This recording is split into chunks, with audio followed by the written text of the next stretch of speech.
Bem, mais uma vez, bom dia a todos. Obrigado pela presença. Para mim é uma honra, uma satisfação enorme aceitar esse convite para ser CEO do Coxa, um clube histórico com uma torcida apaixonada. Eu vim de uma experiência passada muito similar do ponto de vista de necessidade de reestruturação, do ponto de vista de história, importância nacional, e eu acredito que a minha experiência pode contribuir de maneira definitiva para a gente colocar o Coxa no lugar onde merece. É bem importante falar que eu saí dessa experiência passada muito reconhecido no mercado, e eu optei por estar aqui. Eu escolhi esse projeto do Curitiba pelas pessoas que estão aqui, pelo projeto que pelos alicerces que estão sendo construídos, um projeto de longo prazo, um projeto sério. Então, mais uma vez, reiterar meu agradecimento, a confiança dos acionistas, e reiterar que eu estou muito, muito satisfeito e muito honrado com esse momento da minha carreira e com esse momento de vida. Bom dia, Gabriel. Bom Nicolas dia. França, Rádio Transamérica.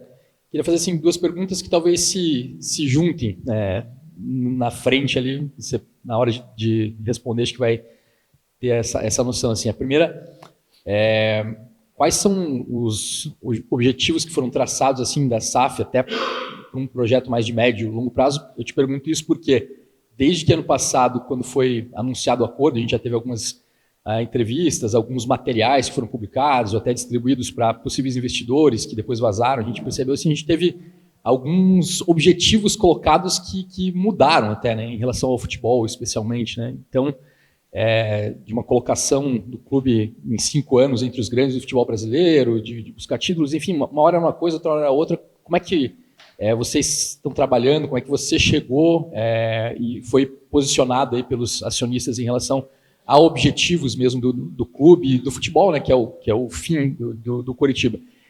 E a outra pergunta, acho que se soma a isso, é de imediato, aí, que a torcida quer saber, né? Como é que está a preparação para seguir na Série B, a questão de investimento agora nessa janela, que está vendo que não está chegando reforços e tal, e o que uma eventual permanência na Série B impacta naquela primeira pergunta que eu fiz.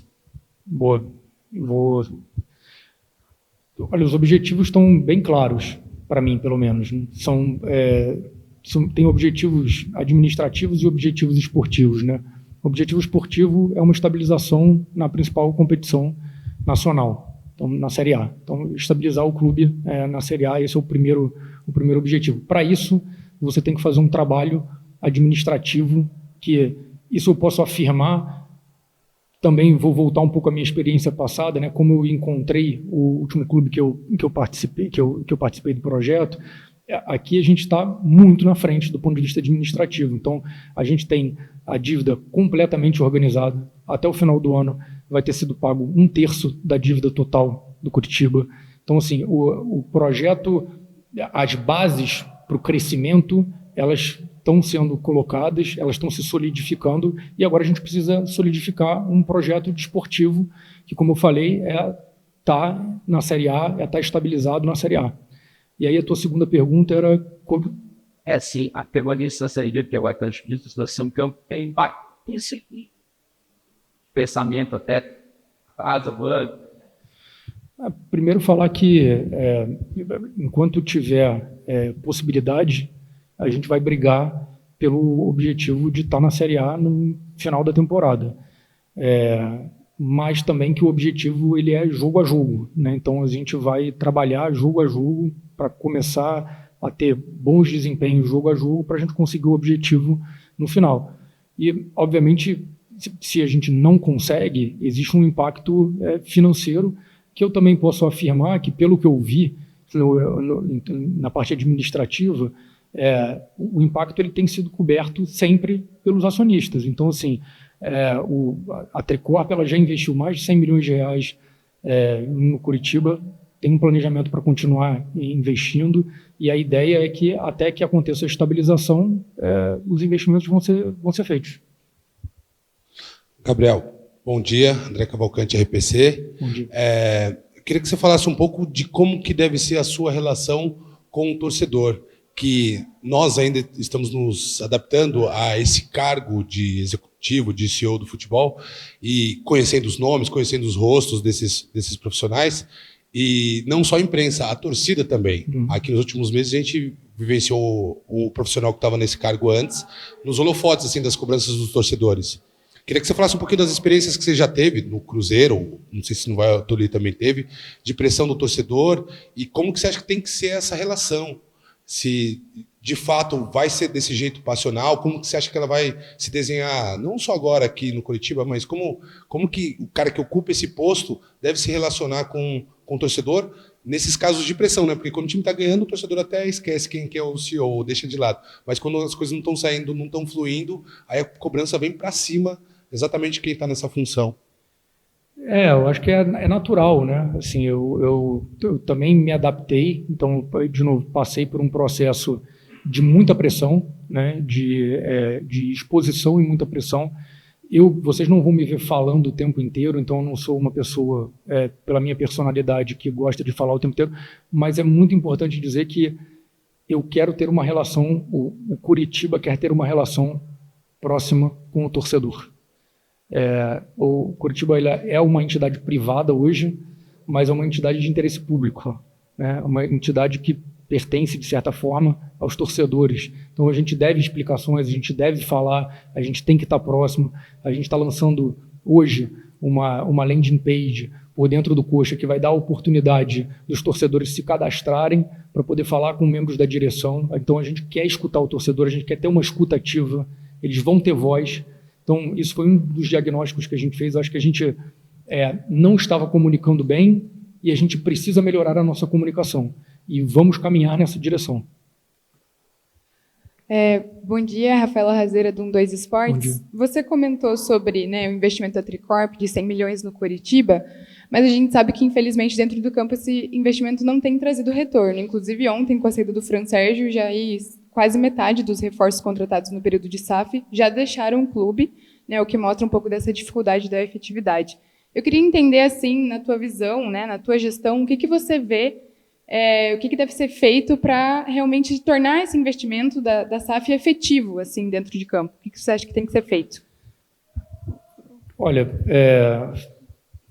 é difícil você criticar o que foi feito num momento que você não estava presente. Então, eu gosto de olhar do momento que eu cheguei para frente, obviamente escutando as experiências de quem estava antes de mim. O que eu posso dizer é que a gente tem um grupo de trabalho hoje muito sólido, unido, com pessoas que querem muito fazer um resultado desportivo melhor. A gente não está satisfeito com o resultado desportivo. Então, assim, eu falei, né? Então, a Tricorp investiu mais de 100 milhões de reais. Eu, lendo alguns dos comentários, né, então, antes de eu chegar, eu comecei a pesquisar um pouco mais profundamente, ler alguns comentários, e se falava assim, a Tricorp é muito distante, não está nem aí para o Coritiba, mais um investimento deles.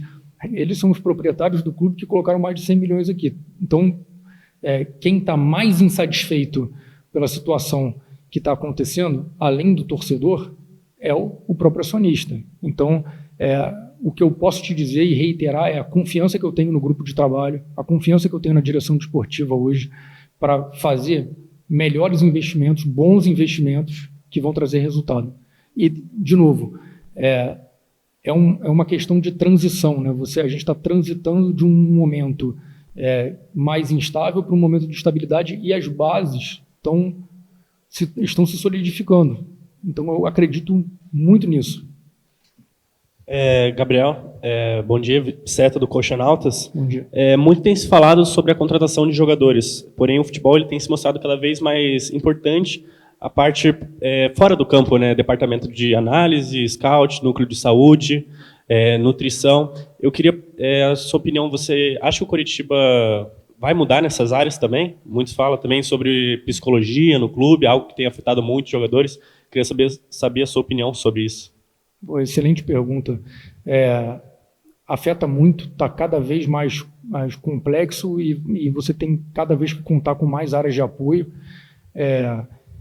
O trabalho que está sendo feito hoje é um trabalho muito, eu diria que super cuidadoso, com bastante investimento, mas eu queria lembrar uma coisa sobre a liderança do William, né?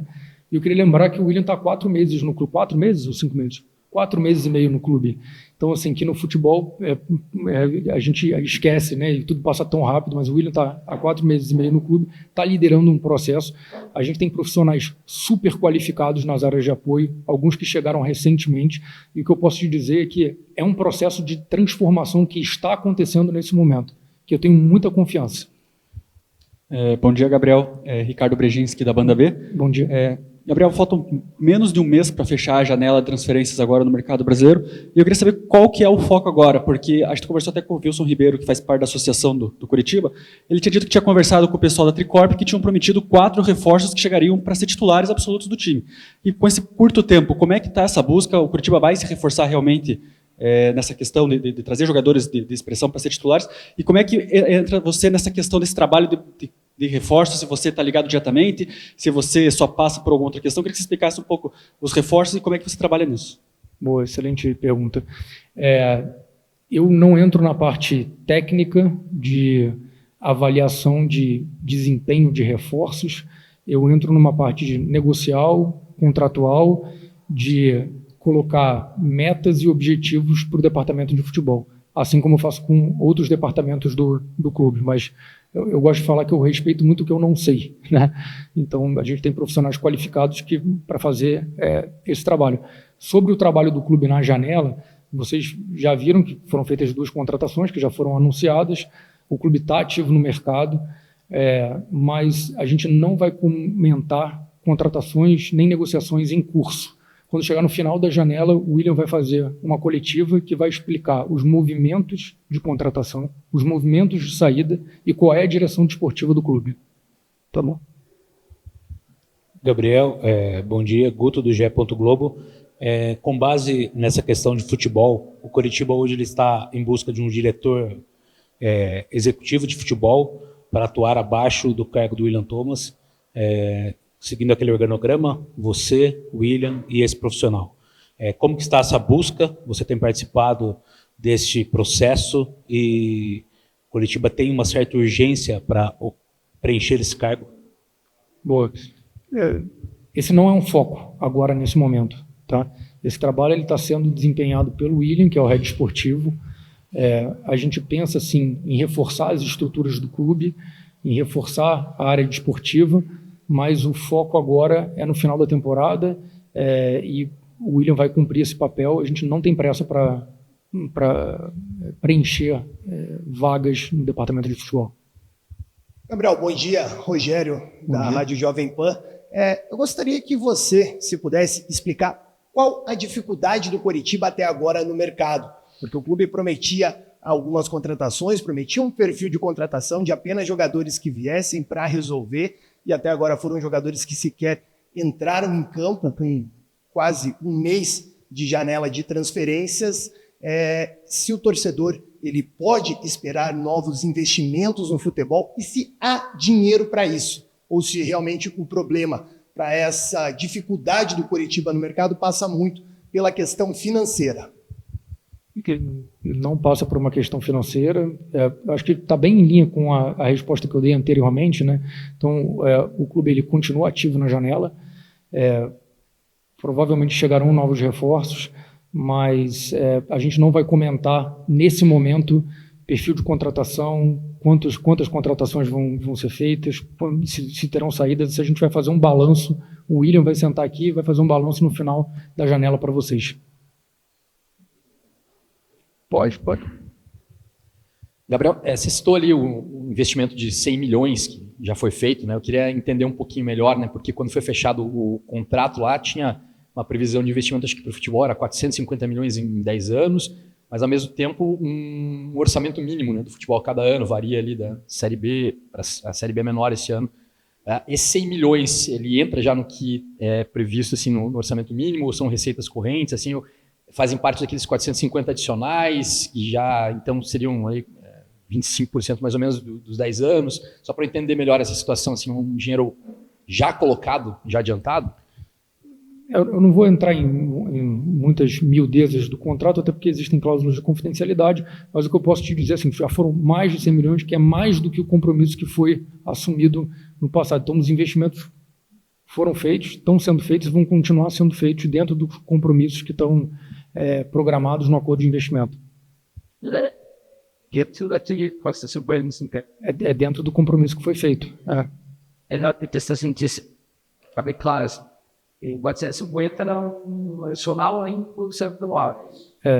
Isso foram aportes, tá? Então, é adicional ao orçamento do clube. Isso. Sim, perfeito. Gabriel, aqui, André Cavalcante, da RPC. Você falou das suas experiências bem-sucedidas anteriores. Eu queria que você... eu sei que é sempre delicado, a gente gosta de fazer essas comparações e normalmente o entrevistado não gosta. Mas existe alguma coisa que você veja de diferente ou de semelhante e que possa trazer até esperança para o torcedor de que o Coritiba possa reagir? Você quer que eu faça uma comparação minha com o antigo CEO?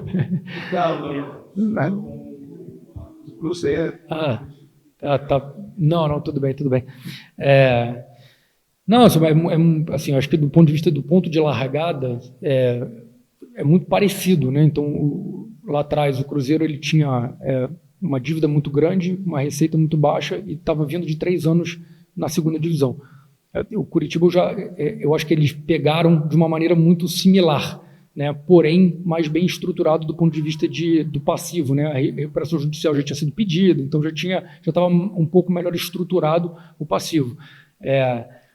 Eu tive que gastar muito esforço lá nesse ponto de reestruturação da dívida que aqui não existe. Então, assim, a dívida está reestruturada, os pagamentos estão sendo feitos, está tudo organizado. Então, assim, eu largo, acho que uma vantagem muito grande do que o que eu larguei lá atrás no Cruzeiro, mas o caminho é um caminho parecido, que é um caminho de reestruturação esportiva. Então, lá a gente tinha 3 anos de segunda divisão, aqui eu estou assumindo o clube no primeiro ano de segunda divisão. Então, assim, tem muitas similaridades que eu acredito que tem coisas que vão poder ser aplicadas, que eu utilizei lá, que eu posso utilizar aqui também. Aqui. Eu queria perguntar agora em relação, né, ao novo CT, a reforma do Couto Pereira e tudo mais. Eu queria saber se já existe alguma novidade, se o torcedor já pode esperar obras já para o próximo ano, como é que está isso? A gente sabe que tem toda a questão de prazos. Sim. Queria saber se tem alguma novidade. Pergunta. Não, o CT ele é uma prioridade estratégica dentro da gestão atual. Eu posso te dizer que eu tenho 9 dias de clube, eu já participei de umas 4 reuniões sobre o CT, tá maravilhoso o projeto está praticamente concluído, assim que a gente puder apresentar publicamente o projeto, a gente vai apresentar publicamente o projeto. Sobre prazo, a gente tem algumas licenças que têm que ser tiradas antes da gente começar as obras, eu espero que a gente comece ainda no primeiro semestre do próximo ano, já tem uma equipe inteira trabalhando nisso. A gente anunciou recentemente, se eu não me engano, a parceria com a Arena, né? Tem 4 pessoas full-time trabalhando nesse projeto, então é realmente um diferencial competitivo que a gente acredita que vai ter, que será um dos melhores CTs do Brasil, eu posso afirmar para vocês, e como eu falei, o projeto tá lindo, tá gosto de trabalhar num projeto desse. Gabriel, eu queria que você comentasse como funciona esse trabalho da SAF em relação à associação. Qual o poder que um órgão tem sobre o outro? Como é feito isso? Nenhum tem poder sobre o outro, né? São 2 entidades separadas, né? A associação ela é acionista da SAF, e a SAF tem um acionista com 90%. Então, tem um acionista com 90%, um outro acionista com 10%. O que eu posso te afirmar é que o que eu vou buscar é uma harmonia muito grande entre esses 2 acionistas. Então, se existir qualquer pedido de informação, qualquer pedido de entender o que está acontecendo por parte de um acionista minoritário, que é a associação, eles terão acesso. Eu já recebi alguns conselheiros da associação ex-presidente. A gente vai fazer uma reunião com alguns ex-presidentes amanhã também. Então, assim, existe todo um processo também de explicação do que está acontecendo e do caminho estratégico do clube para os acionistas minoritários. Mas não existe nenhum tipo de relação, né, de quem manda em quem, não existe isso. Gabriel, você falou que está aí há 9 dias no Curitiba, já participou de várias reuniões do CT, falou que a dívida está bem organizada, a questão do controle dela, falou do futebol. Eu queria saber quando você chegou, qual que é a maior urgência do teu trabalho? O que você chegou e já está tendo que resolver como foco principal? O que você está dando mais forças, mais energia nesse início de trabalho no Curitiba? Eu acho que tenho auxiliado o William na janela, em algumas negociações. Isso tem sido um foco grande, e principalmente eu acredito que a gente tem falhado na comunicação. Então, eu tenho trabalhado junto à nossa equipe para a gente começar a pensar em algumas ações, em alguns trabalhos dessa aproximação, seja com vocês da imprensa, que dão voz a nós e aos torcedores, seja com os torcedores. Então, assim, a gente quer estar próximo, do torcedor, a gente quer escutar, a gente quer estar próximo da associação, a gente quer escutar o que eles têm para falar. Então, assim, esse trabalho de comunicação, na minha visão, ele precisava ser aprimorado, primeiro para explicar o que está sendo feito, e segundo, para receber inputs e escutar também as necessidades. Então, e principalmente essa relação com a torcida, estar mais próximo, escutar mais. A gente quer que eles estejam presentes aqui no Couto. Eu acompanho o futebol há muito tempo. O Couto sempre foi colocado como um lugar super difícil de se jogar pela pressão que a torcida faz. Então, assim, eu quero apoiar a torcida, a gente reviver isso e tornar realmente o Couto como uma força nossa, uma força para a nossa equipe. A gente já fez uma ação agora de Dia dos Pais para tentar trazer mais torcedores e tentar colocar a casa um pouco mais cheia. A gente vai fazer outras ações ao longo da temporada para que a gente tenha o Couto cada vez mais cheio e cada vez mais com essa pressão incômoda para o adversário. Gabriel, qual é o plano de negócios da SAF sob a sua gestão agora de CEO, e qual que é a visão do Coritiba a curto, médio e longo prazo? Que muito se fala na visão 2030. Queria que você trouxesse um pouco sobre o seu conhecimento nesse momento. Eu acho que a gente tem um desafio, que é navegar num momento que a parte desportiva não está andando da maneira que a gente gostaria e da maneira que os investimentos foram feitos. Então, assim, eu acho que tem um primeiro desafio tremendo de curto prazo, que é um desafio de estabilização e, de certa forma, sair de um momento de crise e de pressão. Então, assim, eu acho que tem esse primeiro momento, e acho que foi um pouco do que eu falei anteriormente, né? O desafio é um desafio de voltar o mais rápido possível para a Série A, do ponto de vista esportivo, e estabilizar esse projeto na Série A do ponto de vista desportivo. Isso passa por a gente conseguir alavancar mais receitas, trabalhar melhor as receitas, mas o caminho que eu encontrei e que foi feito já é um caminho muito adequado do ponto de vista de crescimento de negócio. Então, assim, tem algumas coisas que a gente vai ajustar, mas já é um caminho bastante adequado, que eu acho que está traçando como eu falei, com essa base para o crescimento futuro. Sim. Gabriel, muitos profissionais contratados pela SAF do Coritiba, eles falam sempre nas suas apresentações sobre projetos, mas dificilmente algum chegou nessa cadeira que você está sentado e conseguiu explicar qual é o projeto da SAF do Coritiba. Eu gostaria que você falasse um pouco disso, e nesses praticamente 10 dias que você tem de clube, o que você pôde detectar ali de necessidade, talvez de ajuste de rota, para que esse projeto seja bem encaminhado, principalmente para poder alinhar esse caminho que você crê que está sendo bem feito na parte administrativa, para que também seja feito dentro de campo, já que desde a chegada da SAF, da SAF no Coritiba, o clube vem empilhando recordes negativos em relação ao futebol.